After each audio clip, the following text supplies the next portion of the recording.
When I was 29 and living in a rented row house in a part of the city that still smelled faintly of wet brick after every rain, I started a small audio channel where I read and investigated true stories from internet message boards.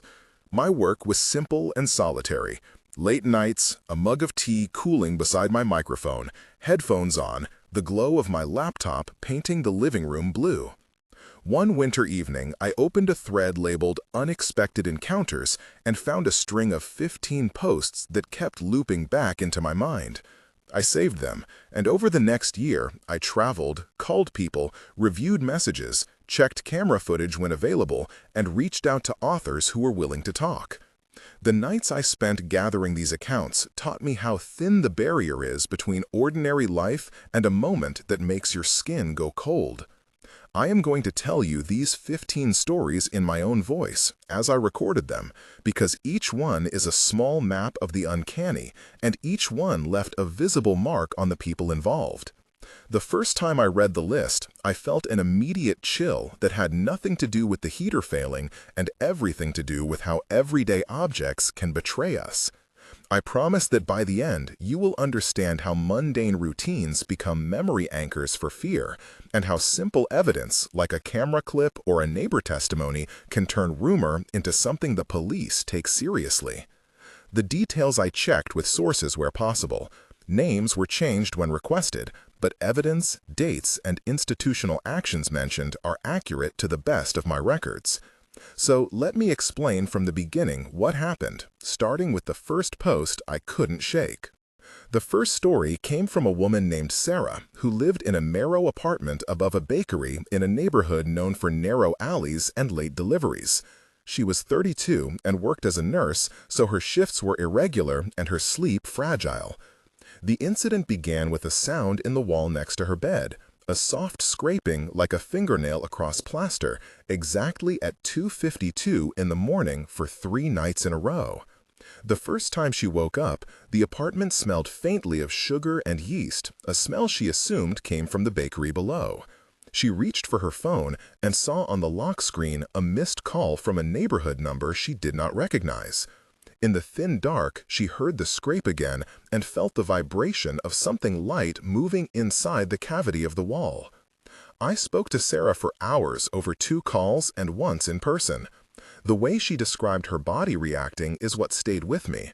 A sudden, shallow breathing that felt as though it echoed in the bones of her chest, a prickling at the base of her skull, and a taste of copper in her mouth when she forced herself to swallow words she did not have. She told me she banged on the wall and shouted, and when she opened the bedroom door, the hallway light had been left on, and a small paper envelope rested on the stair landing with 3 pencil marks and no name. The envelope was ordinary. The pencil marks looked like someone testing a tip, but for her, the envelope was a signature that she had been noticed. Her neighbors, a retired teacher named Ruth and a college student named Jamal, told her they had not seen anyone enter or leave the building at the times she mentioned. The landlord, a man named Carlos who answered his phone only between 9 and 5, insisted that the building had no structural voids that would allow someone to move between apartments. When I listened to the audio clips Sarah recorded, the scrape registered faintly, a regular rat-like sound at first, and then more like a deliberate scratch. The police filed a report. The responding officer, Officer Ruiz, took notes and advised installing a door sensor and requesting after-hours patrols. The report contained standard procedure language and a timeline. It recorded that the initial canvass included door-to-door interviews, a check of the perimeter, and a follow-up on camera footage from the bakery where nothing suspicious was seen. The technical part of the report explained chain of custody for the envelope and the audio file and how the footage was copied. That procedural summary made the event feel less surreal. Ruth offered to keep an eye out, Jamal stayed overnight once, and Sarah began carrying her keys in her hand like a talisman. She taught me that fear can be practical and ritualized, something people perform to feel safe again. The second story was from a man who called himself Ben. He lived in a small town on the edge of a reservoir and worked nights as a mechanic, hands smelling of oil and cold metal. Ben was 35, a practical man, and he came to me after a post of his about porch lights being switched on and off by no one. He set up a trail camera after his neighbor, Laura, told him she had seen a shadow linger outside his back door while the street was empty. On one clip, the camera caught a figure at 3:12 in the morning standing motionless in his yard looking at the house. The person was wrapped in a long coat and moved with a slow, patient purpose. Ben played the clip for me, and his voice stayed steady until he described a small detail you would miss at first. The figure did not move its head, but tilted in a way that suggested it listened to the house, as if it were speaking to it. Ben and I both noticed a low humming on the audio. The clip, a weird resonance that matched the frequency of an old transformer down the block. He tried to rationalize it at first, imagining a friend playing a prank or a neighbor walking through. He described calling out to the figure one night and getting no answer, only the snow falling quieter than it had any right to be. His neighbor Tom, a man who kept bees in the summer, said after the police search that he had seen footprints leading to Ben's porch and stopping abruptly, as if whoever walked them hesitated there for a long time. The police sent a patrol and then referred the case to community safety because the footage suggested repeated presence, though no entry had occurred. Community safety recorded that the camera motion sensor had been triggered 12 times in 2 months and that the timestamps aligned with neighboring cameras that had not detected movement at all. When I met Ben at the mechanic shop, he showed me the printouts of the frames and the pattern of light bending strangely around the figure. He had slept with a wrench under his pillow for a week and then stopped, exhausted by the ritual, but he still checked the motion log every night. The third story came from a Reddit user named Claire, who had been staying at her aunt's farmhouse during a summer of repairs. She was 24 then, a student of literature, and the farmhouse felt like a living archive. Her incident began with an object that should have meant nothing moving. A single photograph that she claimed she saw slide off a mantel in the middle of the day and land face up in the mud outside. She described the sky that afternoon as having a heavy light, as if someone had closed a lid over the horizon. The photograph had been of her aunt's brother, long dead, and when she retrieved it from the mud, the back bore a message in pencil that was not there earlier. One word, maybe two, in a hand that did not belong to anyone in the family. I asked Claire to copy the handwriting to me, and she did, hesitantly, over 3 messages. The letters were angular, hurried, and unusually placed on the paper, as if written by someone who did not have full control of their wrist. The family told her it was nonsense and to throw the photograph away. And the aunt pressed coffee into her hands and said that house had always had quirks. Yet the next night, the family dog, Bear, would not enter the kitchen and howled when Claire tried to pick up a plate. The animal's reaction felt real and measurable, and when the aunt finally called a local minister to bless the house, the minister refused, saying there was no sign of malintent. That refusal made the family look at the photograph differently. Claire learned that a refusal to name something often keeps it alive. She scanned the photograph and the pencil marks and mailed the file to me. The grain of the scan revealed faint impressions of letters pressed deeper into the emulsion, as if the words had been written on another paper stacked over the photograph. For her, the strangest thing was the way the air smelled of wet leaves when the photograph first moved, a scent that had no business being indoors. She kept the photograph in the drawer for the rest of the summer, and later confessed to me that every time a gust of wind upset the curtains, she checked the mantel like a person checking a sleeping child. The fourth story arrived from a user named Michael, who said he worked as a night auditor at a motel for a stretch of months. He was 28 and had an almost textbook collection of job habits: ledger, coffee, quiet rounds. His report was of a guest who never checked in, yet left footprints that led to a second-floor room and then disappeared on the landing. The prints were small and damp, and the hallway smelled for days like cigarette smoke, even though the motel was smoke-free. The manager, Paula, insisted the guest had not registered, and that the cameras recorded a vague blur at 2:19 a.m. that matched no particular human shape. Michael described the manager's face as industrious and flat, while the police inspector, Detective Harris, arrived and noted soot near the baseboard of the room. They performed a standard sweep and asked about maintenance logs, which showed a previous call for a draft in that corridor a few months earlier. The procedural documentation indicated that the motel had been scheduled for a furnace inspection 2 days after Michael's shift, and the inspector took sample swabs of soot which later tested negative for known accelerants. That confirmation made the event contract into something less like an attack and more like a weird intersection of failing infrastructure and human perception. Michael, however, could not shake the sense of being watched in the narrow hours. He installed a cheap camera facing the corridor, and on the first night of recording, he got a loop where the footage skipped for 3 seconds and then resumed with the toe of a shoe appearing to brush in front of the lens. He told me he felt the building breathe when the lobby clock struck 3, a slow inhalation that shifted the hanging plants and made the ledger edges tremble. I want you to pause for a moment and imagine if one of these stories had happened to you. If someone was walking your property at 3 in the morning, what would you do first? Would you call the police, install cameras, or sit with a light on until dawn? If you have experienced something similar, please write in the comments what was the first action you took and why. Start with "I first" or "I would." Be specific. Your replies help others see practical steps and small, tested rituals that make people feel safer. I read and respond to messages when I can because these stories build a community of listeners. Now back to the stories. The 5th story involved a user named Jenna who was 27 and trained as a paramedic. Her voice over our call had a medical cadence to it, precise and dispassionate, until she described the moment her mental model of a patient was upended. She was working swing shifts and living alone in a row house when she began receiving notes slid under her door, single lines written on napkins or grocery lists with no signature.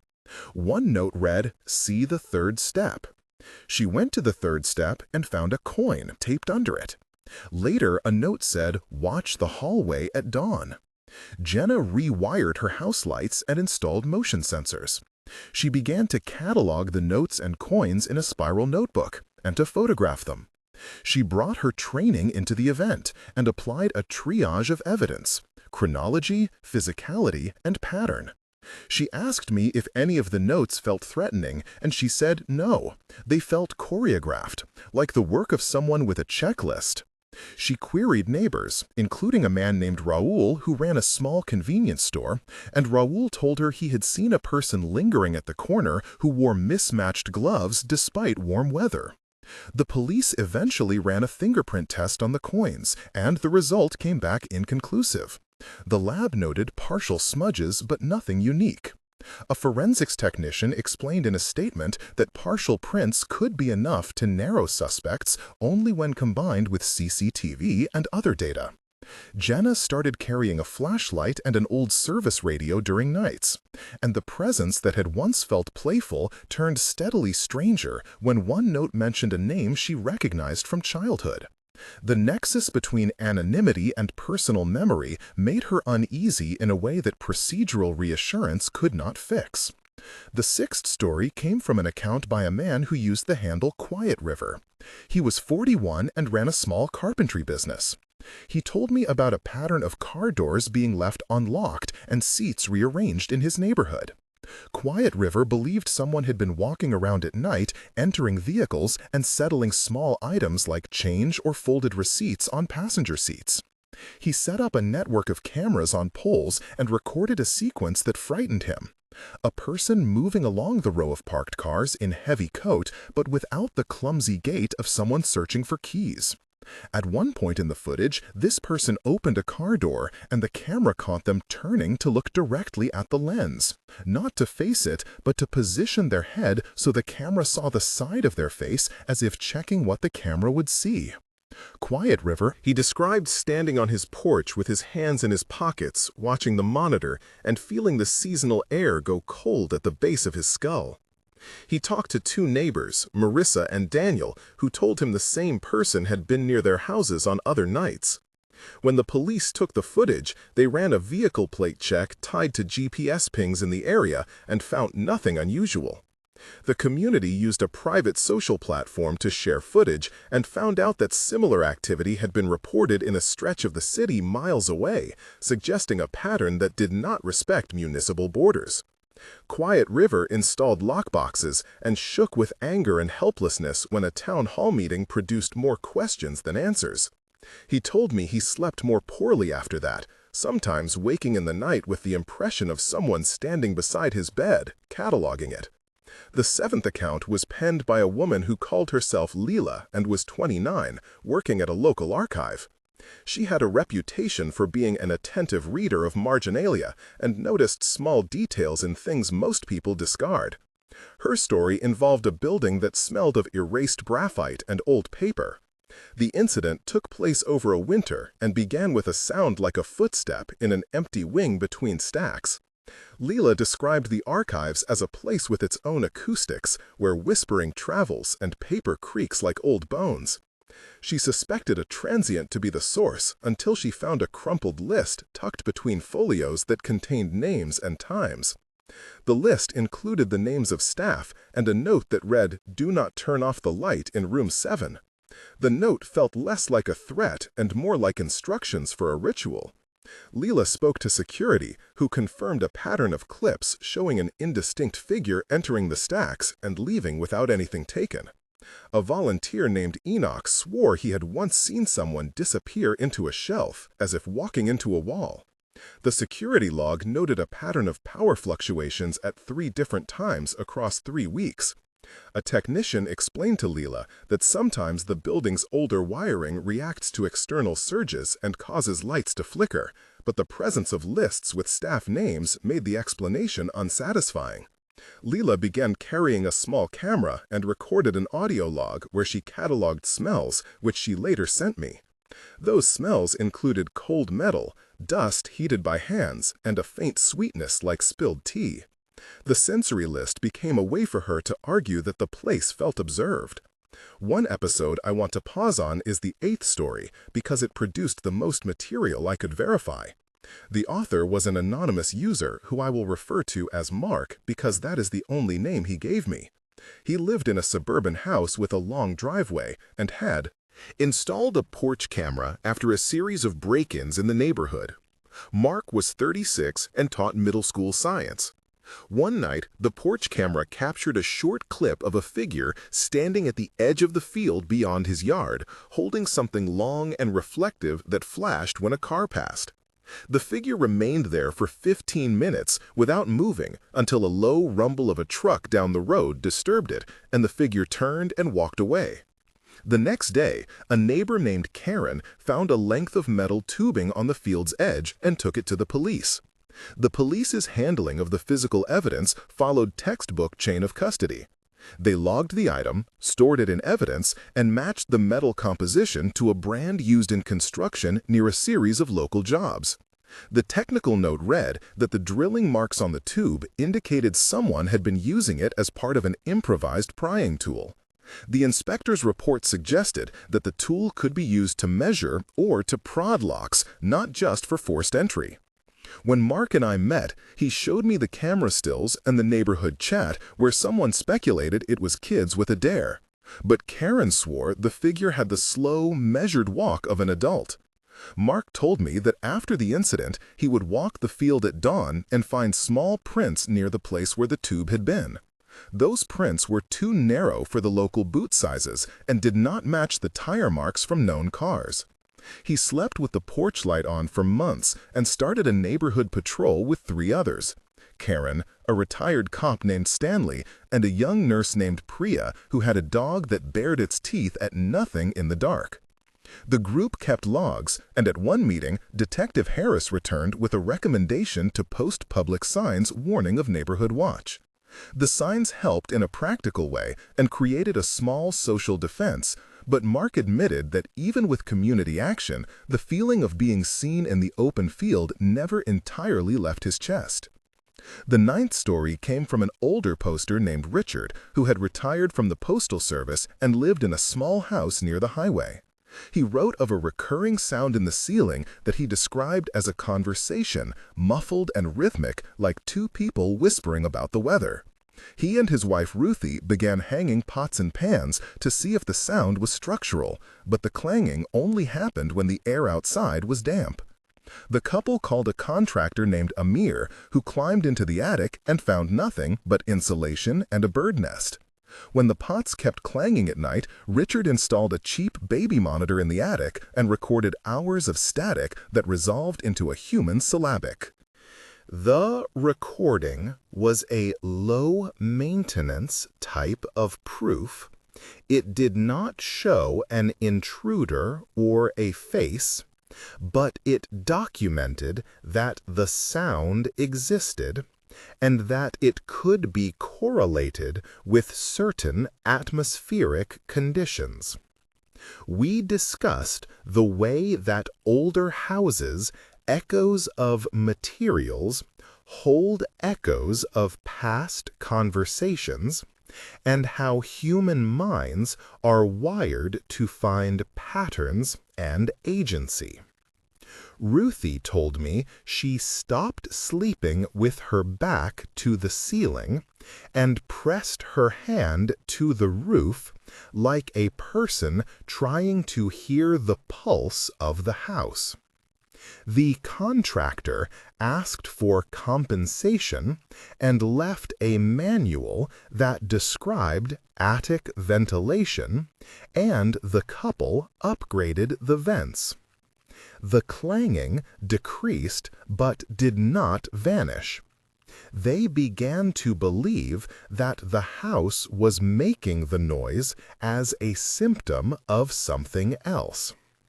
When the local historical society looked into the house's records, they noted that the roof had been repaired after a storm in the 50s, and that the original beams were partly replaced.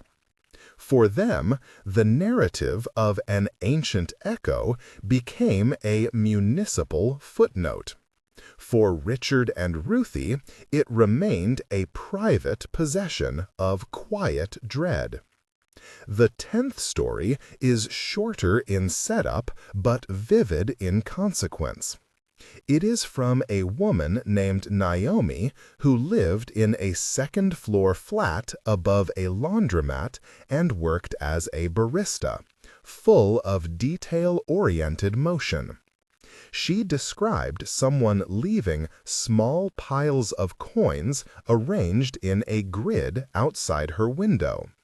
The coins were folded in paper and left exactly at midnight, 3 times a week. She told me she would wake with a start, smell the heat of the machines below, and feel a damp breath of street air come through the cracks in the window frame. She tried to catch the person with a motion sensor, and the sensor recorded a shadow crossing the frame like a hand passing over fabric, but no figure standing long enough to see. Naomi and a neighbor named Dario surveyed the alley and found that each pile of coins corresponded with a small scratch on the windowsill, as if a tool had been used to wedge open a thin seam.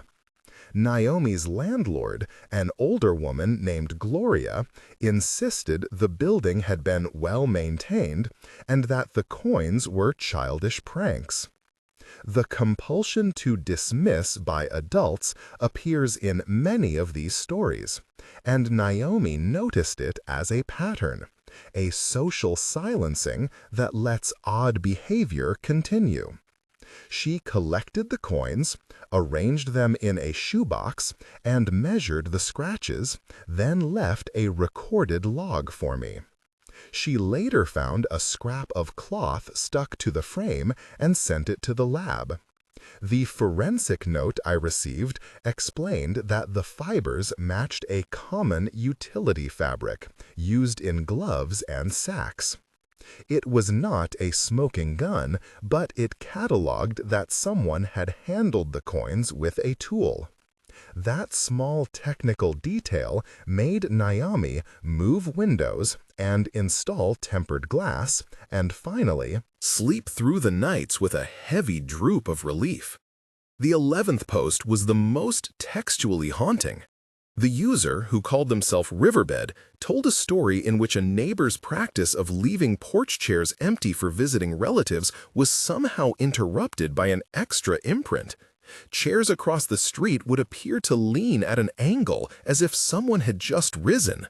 Riverbed was 26 and worked in the theater, and their language when describing the chairs was cinematic, focused on light and angle and the negative space in the scene. They detailed a night when the street lamps went out and then back on in a pattern that traced the movement of someone walking between porches. The neighbors named in the thread were Lydia, who kept her mail on the porch, and Jose, who mowed his lawn after dark as a punishment for insomnia. Lydia's CCTV captured a frame of a person who looked like a shadow sewn into the porch light itself. The city's maintenance crew checked the wiring and found nothing wrong. An electrician named Marco insisted that spiking traffic on the line could not produce the pattern. The neighbors began to leave chairs facing the street in solidarity, and the act of communal attention produced a curious effect. The chairs stopped tilting. The social outcome was instructive. When a community acknowledged an oddity, the oddity often receded. It is not always clear whether recognition causes the behavior to stop or simply crowds it out, but the neighbors described the relief in terms that sounded almost religious.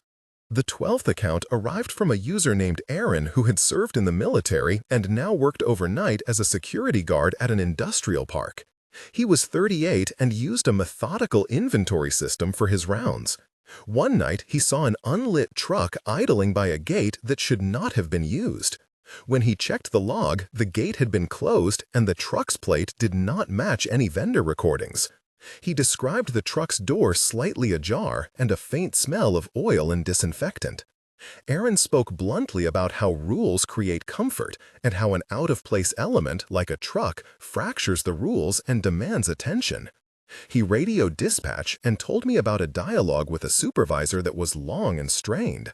I will record an abbreviated version of that dialogue here because it captures the dynamic between institutional response and individual alarm. Aaron said, "I called dispatch at 3:09 a.m. and said there was a vehicle by gate 3. The dispatcher replied, 'Did you get a plate?' Aaron said, 'I could not see it. The light had been off.' The dispatcher asked, 'Do you want me to call patrol?' Aaron said, 'Yes, please. I want someone to come by.' The dispatcher said, 'We will alert them, but it may take time.' Aaron said, 'We have a truck idling, and someone could be trying to force a gate.' The dispatcher said, 'Roger that.' After several minutes, the truck was gone. When the patrol arrived, they found shallow tire marks and a cigarette butt that did not match local vendors. The technical report noted that the tire composition suggested a commercial rental and that the butt contained traces of a brand less common in that region. Aaron's rational approach and the small physical evidence made the security team take new measures. The industrial park installed a camera that fed directly to dispatch and a new protocol that required an immediate pulse roll for any vehicle idling for over 2 minutes. The 13th tale came from a surfer of late nights who went by Ocean Eyes and lived near a coastal strip where humidity made skin feel like paper. Ocean Eyes was 23 and worked in a seafood processing plant and wrote about a person who would stand at the edge of the beach at dawn and stare inland as if memorizing house outlines. The poster took a zoom lens photograph one morning and noticed that the person held an old brass compass that flashed at certain angles and kept shifting position as if searching for coordinates. Ocean Eyes told me he had gone down to the beach with a thermos and stood at a distance to watch. The person did not leave footprints in the sand, but only faint linear impressions like a cane had been used to move in a repeated arc. Ocean Eyes called the lifeguards and they checked the dunes, but found no sign of camping or a tent. The lifeguard, a woman named Sophie, told me she had seen the figure too, and that it had the slow, patient motion of someone performing a ritual. The town deputies checked maritime logs and fishing permits and found nothing out of the ordinary. What interested Ocean Eyes was how the figure had the mannerisms of a navigator, a person using old instruments in a world that had modern GPS. He speculated it might be someone dislocated after a storm, or a lonely person mapping the coastline for reasons he could not know. The sensory details Ocean Eyes described were intense. The salt on his lips, the sun turning the compass face into a mirror for a second, and the hush of gulls that felt like an audience. The 14th report came from a user named Priya, who I mentioned earlier as part of a neighborhood patrol. She wrote about a night where an old friend, Tomas, called her house at midnight in a voice that started normal and then became static and urgent. Priya was 29 and worked as a nurse, and she recognized the cadence of panic. The call lasted 19 seconds, and the last 2 seconds were nothing but a thin metallic sound and a whispered, "Please." Priya went to Tomas's apartment the next day and found the door slightly ajar, a coffee mug still steaming cold, and a television left on. Tomas said he could not remember what happened, and that when he closed his eyes, he saw a flash of someone standing in his doorway with a face like a photograph left too long in the sun. His voicemail log had a clipping of interference, which Priya saved and later sent to me. The forensic analyst who examined the voicemail noted that the frequency of the interference matched a signal commonly produced by certain nearby radio devices, but could not definitively attribute it. Priya and Tomas both began to avoid silent rooms and learned to announce themselves when entering the apartment. The small habit of stating a presence aloud created a ritual that made them both feel safer by changing the expected script of movement. The 15th and final story came from a Reddit poster who called themselves Night Shift and who had been working at an all-night supermarket. Night Shift was 31 and described how a mannequin left near the frozen foods aisle kept appearing in different, dangerous positions as if testing the space. The mannequin was always perfectly dressed in a coat or a hat and sometimes held a small note that read nothing at all. The first time Night Shift moved the mannequin back to its shelf, it would reappear near the bread section. The store manager, an older woman named Gloria, who was not to be confused with Naomi's landlord, insisted on a security review. The cameras showed no clear person moving the mannequin, but did show frames where the aisle's temperature sensors blinked inexplicably and the fluorescent lights buzzed in a pattern. A technician named Omar inspected the store's wiring and found a circuit board that had developed a fault causing intermittent power surges. The tech replaced the board, and for a time, the mannequin stayed put. Then, one night, a stock boy named Leon found the mannequin sitting on the checkout conveyor belt with a single finger pointing ahead. Leon described a chill that felt like a physical pressure on his chest, as if someone else had found a way to press the store into a smaller shape. The manager increased monitoring, and staff schedules were shuffled so someone was always in the store after midnight. The staff started leaving an extra shirt draped over the aisle to make the mannequin feel more obviously non-human. The ritual, again, created a barrier. Across these 15 accounts, there are recurring textures, the smell of something out of place, the small sound at the edge of hearing, the silence of adults who look away, the ritual that people adopt to reclaim safety. I want to be clear about how I approach these stories because the credibility of an account often depends on the way evidence is recorded. For each story where cameras, police reports, or lab notes existed, I requested copies or transcripts when possible. Some users were protective of their privacy and asked for names to be changed. In 4 cases, I traveled to the locations, and in 5 cases, I spoke directly to neighbors or local responders. When police were involved, I received statements that used standard procedural language. Those statements included chain of custody entries describing how physical items were logged, labeled, sealed, and moved to evidence lockers, and how video footage was duplicated and subjected to a frame-by-frame examination. A forensic technician described to me in lay terms how partial prints are compared to database records and why low-quality prints are often inconclusive. A patrol officer explained how dispatch prioritizes calls and how community safety sometimes handles repeated nonviolent presences differently than active crimes. These technical procedures mattered because they turned subjective dread into artifacts that could be archived. There are moments of tension in these narratives that slowed me down the most. I remember a night in a motel near the reservoir when I sat with Ben and watched the field until my eyes blurred. The wind moved in slow waves, and the only light was from a distant traffic signal that hazed the horizon in a useless orange.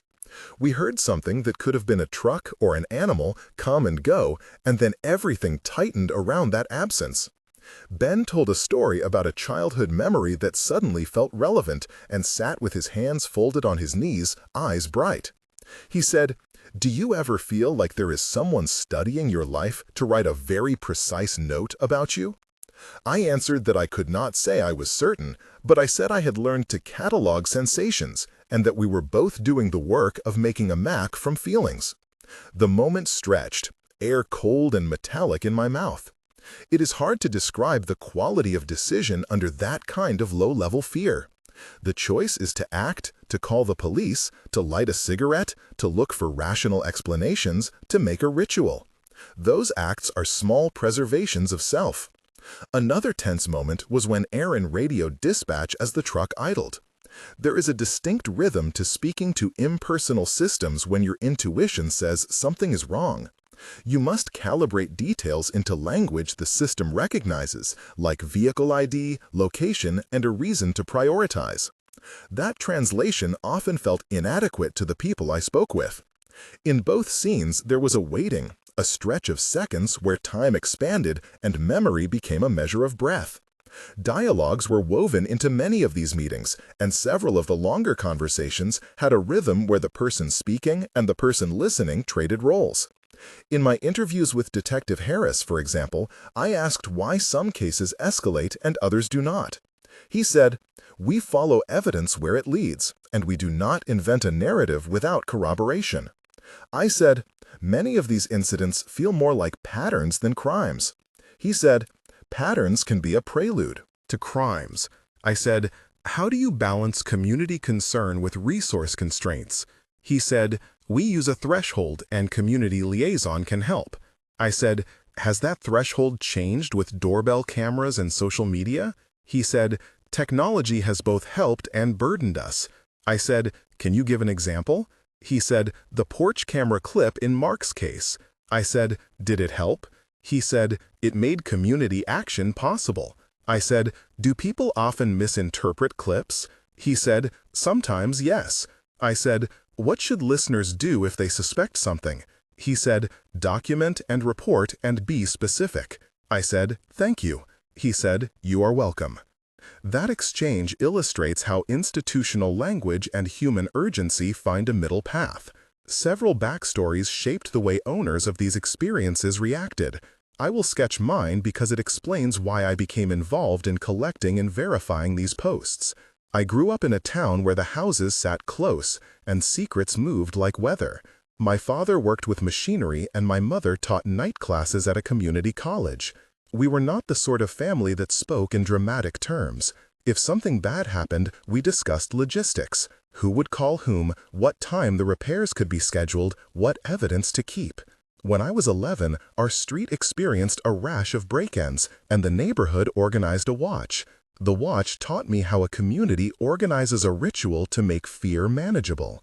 Later, as a college student, I studied journalism and learned how to evaluate testimony and corroborate claims. For years, I did small investigations into vandalism and noise complaints and learned to read a police blotter like a map of small social conflicts. My present work blends those impulses. I am quick to look for names, to record telephone numbers, to ask for camera timestamps, and to compare them to local logs. That practical training helps me sift willful myth from worrying pattern. It does not immunize me from the chill of these stories, but it gives me a method for approaching them that values evidence and empathy equally. Across the 15 stories, I found at least 7 secondary characters who recur in various forms. Detective Harris, who appears in 2 reports. Officer Ruiz, who took statements in Sarah's case.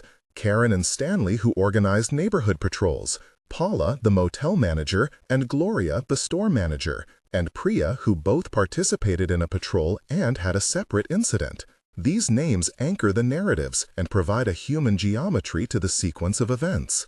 There were other people too.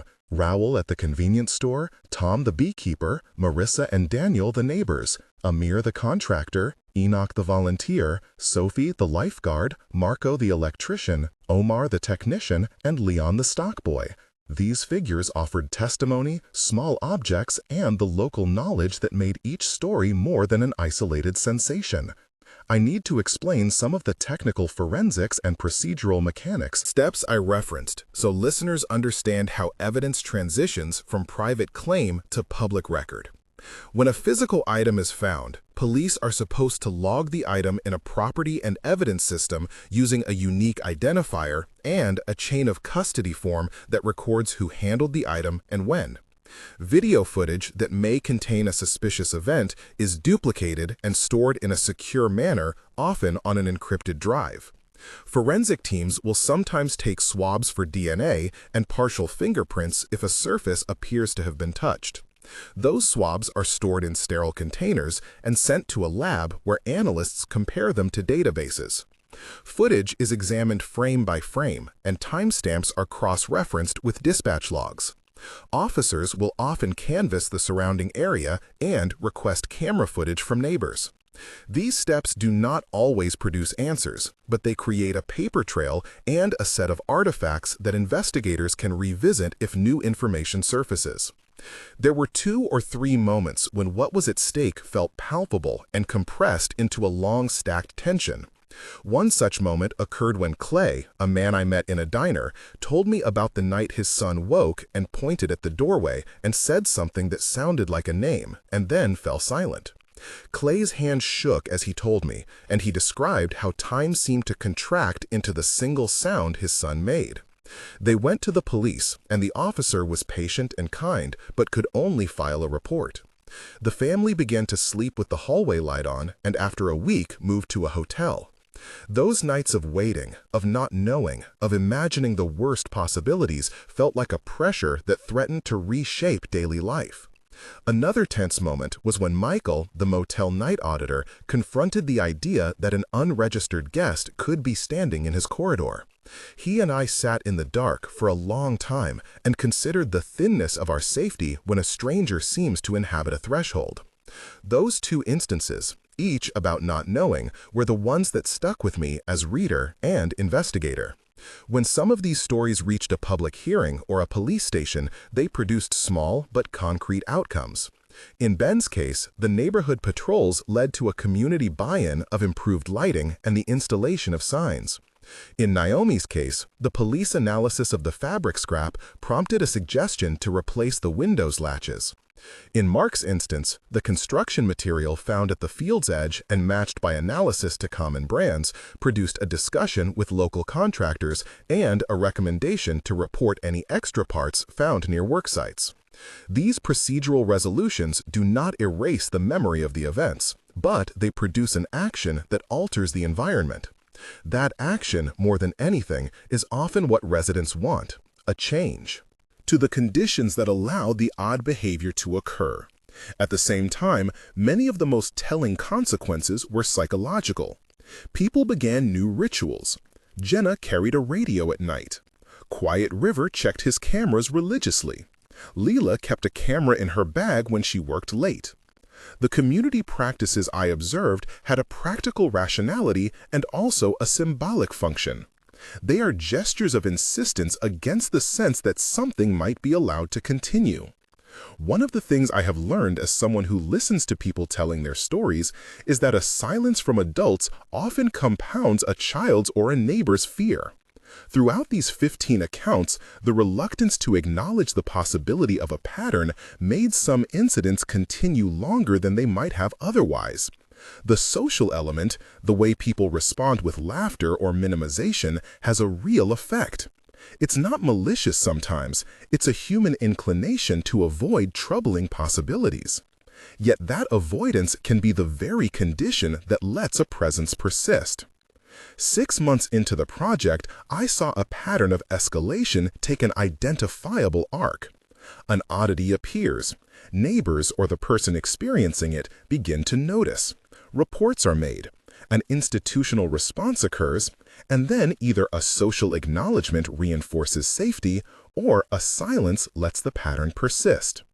Practical interventions like cameras and patrols often work, but punctuation between community acknowledgement and technical procedure matters. One of the most instructive nights for me was when the neighborhood in Markstown organized to watch the field at dawn, and the simple act of turned faces and recorded footage seemed to stop a presence for weeks. The same social attention did not, however, erase the memory of having been watched. So where does that leave us as observers and listeners? The revelation that ties many of these accounts together is that what first reads like random nervousness often reveals a structure. In several cases, there was evidence of repeated checking, of someone cataloging houses, doors, or people's routines. In other cases, the events were less externally directed and more like architectural murmurs, structural sounds shaped into patterns by human attention. My interpretation is not monolithic. Some accounts, like the one with the metal tube or the porch camera, had a high probability of external human involvement.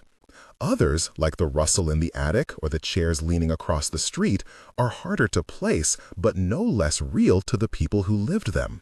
I want to leave you with a clear set of practical suggestions gleaned from the people I spoke to, distilled into steps that are small and actionable. First, document everything as soon as possible. Take photos, keep timestamps, and write a short note about the sensations and context. Second, talk to neighbors and create a simple shared log. Third, if you have footage, duplicate it and store a copy securely and in a place you can access it. Fourth, contact community. Safety, and if the police are slow, politely escalate by requesting a patrol check.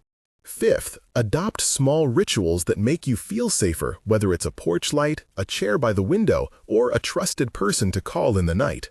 These steps do not guarantee safety, but they convert anxiety into practiced action, and that has a measurable effect at the communal level. 1 month after I began compiling these 15 reports, several people told me they had taken concrete steps as a reaction to the stories. Naomi reported that her landlord replaced the window frame and the thieves moved on. Ben's neighborhood saw fewer porch presents after new lamps were installed and a sign announcing a neighborhood watch. Jenna and Priya both told me they slept with lights on, but also scheduled a coffee meeting with the neighbors to discuss patterns and create a phone tree. The social energy from acknowledging a problem had changed behaviors and, more importantly, relationships. 3 months later, some of the initial uncertainties had either resolved or receded.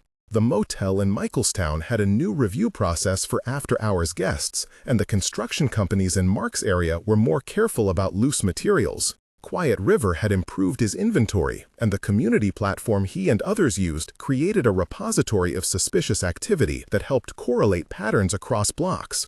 People told me they felt less alone because their experience had been validated by others, and that validation had a practical outcome in terms of increased vigilance and coordination. 6 months on, the long-term effects varied. Some experiences remained unresolved and became part of the personal landscape of those who lived through them, an imprint like a scar. Others translated into systemic change, new rules about gates or signs posted, and a better flow of information between residents and authorities. Many of the people I spoke with changed routines permanently. They could be seen leaving porch lights on, sharing camera footage, or checking on older neighbors at odd hours. The shift was subtle but real. Fear, when articulated and documented, often reconfigures into community strength. If you have listened this far and you feel unsettled, you are not alone. Small actions can reduce the feeling of exposure. If you believe you are witnessing a pattern of someone watching or surveying properties, document it, speak to your neighbors, and contact local authorities with specific information. Leaving a note, collecting a time-stamped clip, and creating a public log can turn a private worry into a tractable problem. In closing, the 15 stories I have shared are not meant to alarm you, but to show the spectrum between ordinary life and those thin moments when something feels off. For the people involved, these moments were disruptive and in some cases, life-changing. For the communities, they prompted conversation, procedural responses, and an awareness that our neighborhoods are networks of trust and routine. We learned that evidence matters, and that ritual matters too. We learned that neighbors who notice and respond make space less hospitable for patterns that harm. If this series resonated with you, I invite you once more to write in the comments and share one practical thing you would do if you discovered an unfamiliar presence near your home. If you enjoyed this collection and want more stories like these, please subscribe to the channel. I produce new episodes where I read, investigate, and sometimes visit locations to confirm details. Your subscription supports careful reporting and the community of listeners who help each other feel safer. At the end of this work, my own life shifted in small ways. I installed an extra camera at my back door, updated my lighting, and started a weekly check-in with a neighbor I had known only in passing. I find myself more attentive to small oddities and also more ready to share them. Fear remains part of the human condition, but the people I met taught me that naming a fear, documenting it, and asking for help is often the most ordinary and effective resistance. The nights still have the same long dark, the city still hums, and sometimes a sound will cut through my apartment and pull me upright. When that happens, I breathe slowly, check my log, and reach out to someone I trust. That small chain of acts has been the most reliable safeguard I have found. If this collection changed the way you think about the oddnesses in your life, please pass it on. The unexpected is often terrifying only until it is noticed and named.